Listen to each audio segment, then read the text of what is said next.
हाँ जी, yesterday we have discussed about the spontaneity, है ना। स्पॉन्टेनियस प्रोसेस का मतलब था हाँ, जो प्रोसेस अपने आप हो जाते हैं, जिनके अंदर हमें एक्स्ट्रा कुछ एफर्ट नहीं करना पड़ता। फर्स्ट नंबर पे डेल्टा एच आया था समझाने के लिए, कल वाली बात को थोड़ा सा बता रहा हूँ। और कल हमने क्या बताया था, डेल्टा एच बताता है जिन रिएक्शंस के लिए मेरा वैल्यू नेगेटिव होगा वो एक्सोथर्मिक होगी। हाँ, और वो कैसे होंगी बोलिए, स्पॉन्टेनियस। हुई थी क्या ये बात कल हमारी? और सेकेंडली जिनके लिए डेल्टा एच का वैल्यू पॉजिटिव होगा वो कैसे होंगी? हाँ, वो एंडोथर्मिक होगी। और उनको आप लोगों ने कहा था नॉन स्पॉन्टेनियस। और गड़बड़ क्या हुआ? Vaporisation of water. Vaporisation of कैसा होता है, स्पॉन्टेनियस के नॉन स्पॉन्टेनियस? क्योंकि मैंने करके दिखाया था कि पानी अपने आप पड़े पड़े उड़ जाता है ना। लेकिन उसके लिए अगर आप बात करोगे तो वो एंडोथर्मिक होता है। ये बात कर हुई थी। फिर इसको समझाने के लिए आया सेकंड नंबर पे डेल्टा एस। डेल्टा एस को आप लोग बोलते हो entropy change. This is entropy change. Entropy के लिए मैंने तुम्हें दो तीन बातें बताई थी। एक नंबर पे एंट्रोपी का मीनिंग क्या होता है, तो आपने बोला था सर डिसऑर्डरनेस, ये बात आई थी। दो नंबर पे मैंने कहा था कि एंट्रोपी ज्यादा किसकी होती है, तो गैस की ज्यादा होती है लिक्विड से, और लिक्विड की ज्यादा होती है सॉलिड की। तो सबसे ज्यादा एंट्रोपी वाला सिस्टम कौन सा है? गैस की, है ना। फिर मैंने आपको थर्मोडायनामिक्स का सेकंड रूल बताया था। अब थर्मोडायनामिक्स ने बताया था इसके मैथमेटिकल एक्सप्रेशन को। तो थर्मोडायनामिक के सेकंड रूल के लिए कोई डेफिनेशन नहीं है। जैसे फर्स्ट रूल के लिए क्या है, फर्स्ट रूल के लिए डेफिनेशन है कि energy can neither be created nor be, लेकिन यहाँ कोई हमारे पास डेफिनेशन नहीं है। यहाँ पॉइंट्स है। पहला पॉइंट क्या है? पहला पॉइंट है कि यूनिवर्स की एंट्रोपी जो है वो लगातार इंक्रीज हो रही है। ये पहला पॉइंट था। दूसरा पॉइंट है कि जितने भी नेचुरल प्रोसेस हैं वो सारे के सारे इरिवर्सिबल होते हैं। Natural process are always irreversible, मतलब उनको ठीक नहीं कर सकते। जो गड़बड़ हो जा रही है अपने आप वो हो जाएगी। गड़बड़ से क्या होगा, एंट्रोपी क्या होगी, गड़बड़ होने से बढ़ेगी, है ना। तभी तो यूनिवर्स की एंट्रोपी इंक्रीज होगी। और इंपॉर्टेंट बात, सारे के सारे थर्ड पॉइंट क्या बोला कि जो नेचुरल प्रोसेस है वो इरिवर्सिबल है और इरिवर्सिबल प्रोसेस स्पॉन्टेनियस है। चलो ये लिख देते हैं। ये इन्होंने रूल नंबर नेक्स्ट बताया, ठीक है जी। अब इरिवर्सिबल प्रोसेस स्पॉन्टेनियस है, जनसंख्या बढ़ती जा रही है, पता होगा। जनसंख्या के बढ़ने से अव्यवस्था बढ़ रही है। परसों या जब भी फर्स्ट रूल हुआ था मैंने क्या बताया था, energy is conserved. Energy is, energy को समझ लेते हैं कि इस अर्थ के ऊपर है ना 20 बनाना है ना, या 100 बनाना है। बनाना तो फिक्स है, लेकिन population regularly, resources are limited and population is increasing day by day. तो अगर आप लोग बात करते हो किसकी, अगर आप लोग बात करते हो जनसंख्या की, तो जनसंख्या तो लगातार बढ़ती जा रही है, लेकिन रिसोर्सेज जो है वो आपके हाँ लिमिटेड है। ऑब्वियस बात है, जब ये रिसोर्सेज खत्म होंगे तो क्या होगा, झगड़ा होगा कि नहीं होगा? हाँ जी, झगड़ा होगा। इन्हीं चीजों को समझाने के लिए जो है ये बात बताएगी। लास्ट इसका जो रूल था, एक ऐसी ऑटोमेटिक मशीन बनाना पॉसिबल नहीं है जो कि किसी भी हाँ जी XYZ चीज का टेम्परेचर ऑटोमेटिकली लो से क्या कर दे, हाई कर दे। मतलब जो एनर्जी का फ्लो लो टेम्परेचर वाली साइड से हाई टेम्परेचर वाली साइड हाँ जी कर दे, विदाउट एनी आउटर हेल्प। पानी गर्म से ठंडा हो जाता है, अपने आप हो जाता है। जितना मर्जी गर्म रख दो, थोड़ी देर बाद क्या हो जाएगा। लेकिन अगर ठंडा पानी रख दोगे क्या उबल जाएगा? आप तो कह दो कि हाँ सर गर्मी आन दो, फिर मैं दिखाता हूँ आपको। पर क्या गर्मी में पानी उबल जाता है? उबलता नहीं है। अगर पानी को उबालना है तो क्या करना पड़ेगा? हाँ, आउटर रिसोर्स देना पड़ेगा, है ना। तो ऐसी कोई मशीन बनाना पॉसिबल नहीं है जो अपने आप लो टेम्परेचर से और फोर्थ नंबर पे इन्होंने मैथमेटिकल एक्सप्रेशन दिया और वो ये होता है कि एंट्रोपी चेंज बराबर, हाँ जी, डीक्यू रिवर्सिबल क्वांटिटी। तो ये सारी बातें एंट्रोपी की है। This is the mathematical expression of second law of thermodynamics. ये बात मेरे बच्चों को पता होनी चाहिए। बस अब शुरू करते हैं ये टॉपिक। अब तुमने कल क्या कहा कि सर हमने कल एक बात देखी थी कि छत के ऊपर पानी घेर दिया था। पानी का मतलब होता है H2O लिक्विड, और वो पड़े पड़े अपने आप क्या बन गया था, H2O गैस। इस प्रोसेस के लिए डेल्टा H होती है पॉजिटिव, और हमने कल इससे जब पूछा तो कहता डेल्टा H पॉजिटिव वाली होगी नॉन स्पॉन्टेनियस। तो कल ये फेल हो गया था। अब कौन आ रहा है बताने के लिए एंट्रोपी चेंज। एंट्रोपी चेंज क्या था सर, मैं समझाता हूं। वो तो नलायक था, है ना, डेल्टा H तो नलायक था। हमने कहा कल तू समझा दे भाई, है ना। तो वो क्या कह रहे हैं, सर देखो यूनिवर्स की एंट्रोपी लगातार क्या हो रही है, मतलब मजेदार बताऊं, हर सिस्टम अपने आप डिसऑर्डर हो जाता है, उसको डिसऑर्डर करना नहीं पड़ता, अपने आप हो जाता है। किसान आंदोलन में देखो हो गया डिसऑर्डर, ये सर है ना। इस क्लास को छोड़ दूंगा ना अभी 2 मिनट बाद तो ये डिसऑर्डर हो जाएगी। मैं 5 मिनट पानी पीने चला गया तो भी क्या हो जाएगी, हाँ। सफाई करके जाते हैं घर की, है ना, बिल्कुल अच्छी तरह, और घूमने चले जाते हैं, पीछे से आते हैं तो क्या हो जाता है, फुल मिट्टी भर जाती है। हो जाएगी नहीं हो जाती। एक गाड़ी को खड़ा छोड़ दो, नई गाड़ी को ग्राउंड नहीं हाथ लगाओ मत, साल बार चला के दिखाओ, चल जाएगी क्या, नई गाड़ी भी खराब हो जाएगी खड़े, वो भी क्या हो गई, डिसऑर्डर। तो हर सिस्टम किस साइड जा रहा है, जल्दी बोलिए। यहाँ पे एंट्रोपी क्या है, ज्यादा है, मानते हो। तो इन्होंने बोला सर जिनके लिए हमारी वैल्यू क्या होगी, बोलो पॉजिटिव, वो कैसे होंगे, हाँ स्पॉन्टेनियस, और जिनके लिए हमारी वैल्यू क्या होगी नेगेटिव, वो कैसे होंगे, नॉन स्पॉन्टेनियस। हमने कहा ठीक है पक्का है ये बात, कहता हाँ सर बिल्कुल 110% पक्का है। हमने कहा सबूत दो, लॉजिक सबूत। इन्होंने कहा सर इसी रिएक्शन को उठा लो, इसको जिसको आप स्पॉन्टेनियस बता रहे थे, H2O लिक्विड और H2O गैस, इधर जा रहे हो तो बताइए एंट्रोपी में चेंज हो रहा है, बताओ कैसा हो रहा है, पॉजिटिव या नेगेटिव, बढ़ रही है कि कम हो रही है। अगर आप इसको देखोगे तो इधर वो लिक्विड था और इधर गैस। अभी 2 मिनट पहले बढ़ गए हो, गैस की ज्यादा होती है कि लिक्विड की होती है, तो उधर जाने पे एंट्रोपी क्या हो रही है, इसलिए पानी हो गया। देखो सर, तो इस ऊपर वाली रिएक्शन के लिए H भले ही पॉजिटिव हो लेकिन डेल्टा S भी क्या था, पॉजिटिव। ये समझा नहीं पाया और ये समझा पाया, इसलिए पानी अपने आप उड़ जाता है। देखा मैंने बताया, ये खुश हो रहा है। फिर हमने कहा तू भी रुक जा, 2 मिनट रुक जा, क्योंकि हमारे यहाँ तो ठंड भी फुल पड़ती है ना। अब बताइए जी ठंड के दिनों में, हाँ जी, धुंध आते हुए देखिए, थोड़े दिन पहले फुल धुंध हो रही थी। धुंध में क्या होता है, रात के टाइम तो आसमान साफ होता है, सुबह क्या हो जाता है, धूप आ जाता है ना, धुंध आ जाती है। मम्मी कहती है यार सुबह रात को तो ये है ना बिल्कुल तारे दिख रहे थे, सुबह धुंध कैसे है, मैं बताता हूँ, हवा के कारण होता है। हाँ जी बिल्कुल, टेम्परेचर डाउन होने के कारण। H2O लिक्विड होते हैं जो कि सॉलिड के अंदर चेंज हो जाते हैं, या चलो गैस होते हैं जो कि लिक्विड के अंदर चेंज हो जाते हैं। धुंध क्या होती है मैं बता देता हूँ।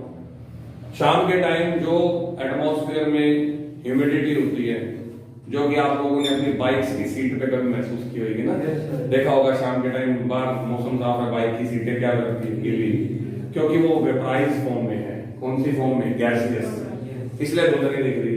रात को जब टेम्परेचर डाउन होना शुरू होता है तो पहले वो क्या बन जाती है, लिक्विड, और ज्यादा टेम्परेचर होने पर वो क्या बन जाती है, जैसे बोलिए सॉलिड। अगर वो सॉलिड गिर के बन गई तो स्नोफॉल, सुना हुआ है कभी जिंदगी में। और या जो हमारे यहाँ होती है फोग मैं पढ़ाऊंगा अगले साल। फोग एक आपका कोलाइडल सिस्टम है जिसमें हवा के चारों तरफ लिक्विड की ड्रॉप्स जम जाती हैं या इकट्ठी हो जाती हैं, समझ आ गई, इसे बोलते हैं फोग। लेकिन रात तक वो क्या थी, गैस। सुबह उठने तक टेम्परेचर क्या हो गया, डाउन, वो क्या बन गई, और पहाड़ी इलाकों में वो लिक्विड से क्या बन जाती है, जिसे आप स्नोफॉल बोलते हो, ठीक है।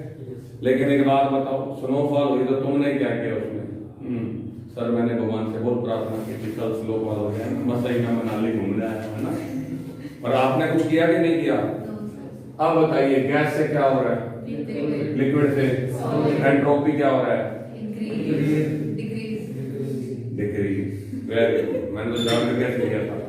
गैस की ज्यादा होती है, लिक्विड की कम और सॉलिड की। इस प्रोसेस में एंट्रोपी क्या है। और अभी तू 2 मिनट पहले क्या बता रहा था, तू बता रहा था कि एंट्रोपी जो है जिनकी नेगेटिव होगी वो क्या होंगे, वो नॉन स्पॉन्टेनियस होंगे, दे आर नॉन स्पॉन्टेनियस। जबकि ये क्या है, जल्दी बोली शाबाश, स्पॉन्टेनियस है। होगी बहुत ना, तो इसका पता क्या पता लगा, ये भी फुस हो गया। ना तो डेल्टा एच बता पाता और ना ही डेल्टा एस बता पाता। अलग अलग जाओगे लड़ाई करने, मर के आ जाओगे। अब एक साथ जाओ और इन दोनों को एक साथ बिठाने वाला जिस बंदा है उसका नाम है गिब्स फ्री एनर्जी। क्या है? हाँ, अब आपको पता होना चाहिए, इसके बारे में बात चल रही थी हमारी। यह भी एक स्टेट फंक्शन है। शुरू में तेरी एनर्जी कितनी G1, बाद में कितनी G2, तो इसके आगे भी क्या लगता है, डेल्टा जी। पर गिब्स फ्री एनर्जी एंथैल्पी का उल्टा होता है। क्या मैंने एंथैल्पी बताई थी? द एनर्जी वेस्टेड, हाँ जी, बाय पर प्रोसेस इज नोन एज। हाँ, अगर एंथैल्पी वो एनर्जी है जो किसी प्रोसेस ने वेस्ट कर दी, तो फिर गिब्स फ्री एनर्जी क्या है, इसकी रिवर्स। वेस्टेड एनर्जी का रिवर्स बोलो, यूजफुल एनर्जी। ये हुई ना बात। कौन ज्यादा यूजफुल है, ट्यूबलाइट या बल्ब? ट्यूबलाइट ज्यादा यूजफुल है। कौन ज्यादा यूजफुल है, बाइक या कार? बाइक, क्योंकि बाइक तो तेरे को 1 लीटर में 50 किलोमीटर छोड़ाएगी और कार तुझे 10 किलोमीटर मुश्किल से छोड़ पाएगी या 15 छोड़ पाएगी। मानते हो ना बात को? इसका मतलब गिब्स फ्री एनर्जी किसकी ज्यादा होती है, the part of an energy given to the system which is used in doing useful work is known as gives free energy। समझ आ गया? और इनका जो रिलेशनशिप है वो मैं दिखा देता हूं। Delta G is equal to delta H और माइनस T डेल्टा S, ये रिलेशनशिप है। और इस रिलेशनशिप का नाम होता है Gibbs Helmholtz equation, Gibbs Helmholtz reaction. और ये आपको बताएगा कौन सी रिएक्शन स्पॉन्टेनियस है और कौन सी। तो ऊपर आप लोग एक बार गए थे डेल्टा एच के पास, एक बार गए थे डेल्टा एस के पास। ये कहता मेरे पास आ जाते, मैंने दोनों को यहीं चाय पे बुलाया हुआ है, देखो मेरे पास है ना। और अब लास्ट, जिन रिएक्शंस में डेल्टा जी नेगेटिव होता है वो स्पॉन्टेनियस होती है, और जिनके लिए डेल्टा जी पॉजिटिव होता है वो नॉन स्पॉन्टेनियस होती है। ठीक है जी, अब बात समझ में आ गई। और ये कभी भी गलत नहीं होगा, और ये आपको कैलकुलेट करना पड़ेगा इस फॉर्मूला से। लेकिन एक बच्चा बोल पड़ा, सर जिनके लिए डेल्टा जी क्या होती है, 0 भी तो हो सकती है, वो बताओ। वो होते हैं इक्विलिब्रियम में। किसमें होते हैं? इक्विलिब्रियम वो स्टेट होती है जिसमें रिएक्टेंट प्रोडक्ट में बदल सकता है और प्रोडक्ट एक दूसरे के साथ इक्विलिब्रियम में। मैं दिखा सकता हूं एक इक्विलिब्रियम। ये रहा एक कंटेनर जिसमें मैंने भर लिया पानी और नीचे जला दिया बर्नर। आराम से सुनना क्या होता है इक्विलिब्रियम समझने के लिए, क्योंकि इक्विलिब्रियम अगले चैप्टर में है। और इसके ऊपर मैंने लगा दिया ढक्कन। जब आप इसे गर्म कर रहे हो तो क्या वेपर्स बनेंगे? शुरू में वेपर्स बनेंगे और आप देखोगे सर प्लेट के नीचे ना डॉट डॉट आ रहे हैं पानी के, है ना। थोड़ी देर बाद वो उबलना शुरू हो जाएगा। हाँ ना बोलो। मैंने ऊपर क्या रख दिया, ढक्कन रख दिया, बंद कर दिया, ऊपर कुछ हैवी चीज रख दी इसके ऊपर ताकि मेरा ढक्कन हिले नहीं। अब एक कंडीशन आएगी जब पानी बॉईल हो जाएगा, मानते हो? बॉईल होकर के वो ऊपर टकराएगा और टकरा के ड्रॉप्स बनेंगी, और अब वो ड्रॉप्स इतनी भारी हो जाएंगी कि वो वापस टपक जाएंगी। यस और नो? इसे बोलते हैं इक्विलिब्रियम। इक्विलिब्रियम का मतलब होता है जिस कंडीशन में वाटर क्या बन रहा है, जल्दी बोलिए, वेपर, और उतना ही वेपर वापस क्या बन रहा है, वाटर बन रहा है। इसे बोलते हैं इक्विलिब्रियम। समझ आया कि नहीं? क्योंकि मैंने देखा हुआ है, मेरे घर में अगर गर्म है ना करने वाली पानी की टैंकी है, तो जैसे ही मैं खोलता हूँ उसका ढक्कन तो बहुत सारा पानी गिर जाता है नीचे, क्योंकि उसके नीचे क्या होते हैं, वेपर्स होते हैं। वरना ये बात समझ में आ गई होगी। तो इक्विलिब्रियम पर मैं बताऊं, या 2 रिएक्शन हो रही है, एक फॉरवर्ड और एक बैकवर्ड। इक्विलिब्रियम पे फॉरवर्ड और बैकवर्ड की स्पीड सेम, यानी जितना वाटर किसमें चेंज हो रहा है उतना वेपर, इसे बोलते हैं इक्विलिब्रियम। तो ये कब पैदा होगा, जब डेल्टा जी, ये अगला चैप्टर है मेरा पूरा, उस चैप्टर का नाम ही है इक्विलिब्रियम, पर अभी मैं पढ़ा नहीं रहा ना, इसलिए मैंने आपको समझा दिया थोड़ा। पर अब बारी किसकी आएगी, सर अब मैं कैसे बताऊंगा या क्वेश्चन कैसे आएगा, बड़ा आसान सा क्वेश्चन आएगा। एक रिएक्शन लिख दूंगा A + B = C + D, उसके लिए बता दूंगा enthalpy changes 200 kilo joule, entropy change, temperature 300, ये लिख देता हूं 200 kilo joule, temperature 27 degree centigrade 273 से ऐड करने के बाद, हाँ, और ये कितना है, ये 40 जूल पर सेकंड। दिख रहा है बच्चों को। अब मैं क्या पूछ लूंगा, बताओ ये रिएक्शन होगी कि नहीं होगी, है ना, पर केल्विन सॉरी जूल पर केल्विन सॉरी। अब ये भी बता दिया, ये भी बता दिया, ये भी बता दिया, बता दोगे डेल्टा जी की वैल्यू कितनी आएगी, बताओ ये होगी कि नहीं होगी। इधर कितने हैं 200, ये कितने हैं 300 - 40 12,000, 200 में से 12,000 घटाओगे आंसर क्या आएगा, बोलते हैं ना 200 - 12,000 आंसर क्या आया, माइनस का के प्लस का, हाँ जी, रिएक्शन होगी कि नहीं होगी, होगी, क्योंकि तुमने क्या लिखा था, अगर नेगेटिव आए तो, और सर थोड़ी सी चालाकी करके नहीं होगी रिएक्शन। ये क्या लिखा हुआ है और ये क्या लिखा हुआ है, हो गई तुम्हारी गड़बड़, यही एकमात्र गड़बड़ थी जो होने की, बाकी कोई गड़बड़ नहीं। मैंने इसको मल्टीप्लाई कर दिया 1000 से, वो भाई साहब तो नाराज ही हो गया, देखो 200 को 1000 से मल्टीप्लाई 2 लाख, और 300 इंटू, हाँ जी जल्दी बोलिए, 40 बराबर 12,000, 2 लाख रुपए थे, मैं तो 200 के चक्कर में चला गया, है ना, असल में तो 2 लाख थे। अब वैल्यू प्लस आएगी कि नेगेटिव आएगी, मेरे को तो सिर्फ समझाना है यार, क्या करना है इसमें। 2 लाख में से 1 लाख क्या, 190, और 190 में से क्या, तो 188,000 जूल पर मोल, जूल पर, और किलो जूल में बदलोगे तो प्लस 188 किलो जूल पर मोल। अब ये वैल्यू प्लस आई कि negative I, this reaction is non spontaneous, और यही चालाकी है, इसके अलावा मेरे बच्चे कोई चालाकी नहीं। फ्री का सवाल है और 110% पेपर में आएगा, 110%, कोई भी स्कूल के नहीं हो, देख लेते हैं। अब आप मेरे से पूछ सकते हो कि सर मुझे ये बात समझ नहीं है। अब जो बाद का पार्ट है, सुनो, अब जो बाद का पार्ट है वो है इसका रिलेशनशिप किसके साथ, इक्विलिब्रियम कांस्टेंट के साथ। आराम से सुनना, इक्विलिब्रियम कांस्टेंट के साथ रिलेशनशिप है डेल्टा जी का। पर ऑब्वियस बात है, पहले ये नंबर बताओ, कहीं इक्विलिब्रियम वर्ड आया, हाँ आया सर, जब डेल्टा जी क्या हो जाएगा तब इक्विलिब्रियम आएगा, है ना, सुनते जाना सर की बात, सुनते जाना। 2 कांस्टेंट होते हैं इक्विलिब्रियम के, एक नंबर पे Kc और 2 नंबर पे Kp। Kc, सी का मतलब होता है कंसंट्रेशन, क्या होता है, जब तुम सॉल्यूशन ले आओगे ना मेरे से, सॉल्यूशन की बात कर रहे होगे, सर मैं तो सॉल्यूशन लाया हूं, चीनी घोल के लाया हूं, पानी घोल के लाया हूं, नमक घोल के लाया हूं, तब Kc की बात चलेगी। और जब तुम गैस की बात करोगे तो प्रेशर की बात चलेगी। तो कंसंट्रेशन चल रहा हो फॉर्मूले में तो Kc भागा भागा आएगा, और प्रेशर चल रहा हो तो Kp। तो ये 2 कांस्टेंट होते हैं, मेरे को अभी नहीं पढ़ाना, नहीं मुझे अगले चैप्टर में सॉल्व करने हैं, और वो वाला क्वेश्चन इसमें से हट गया है। क्यों, क्योंकि वो अगले चैप्टर में यहां पर भी था, वहां पर भी था, 2 बार पढ़ाते थे हम, इस बार उन्होंने वो काट दिया। तो क्वेश्चन है relationship of delta G with Kc Kp with, और रिलेशनशिप मैं यहां से डिराइव करूं कोई टेंशन नहीं है, सीधा मेरे को फॉर्मूला आता है। मेरे पास फॉर्मूला है delta G naught is equal to, सुनते जाना बात, माइनस का 2.303 और RT के बाद में log base 10 K, log base 10 क्या है K यहाँ पे, इक्विलिब्रियम कांस्टेंट।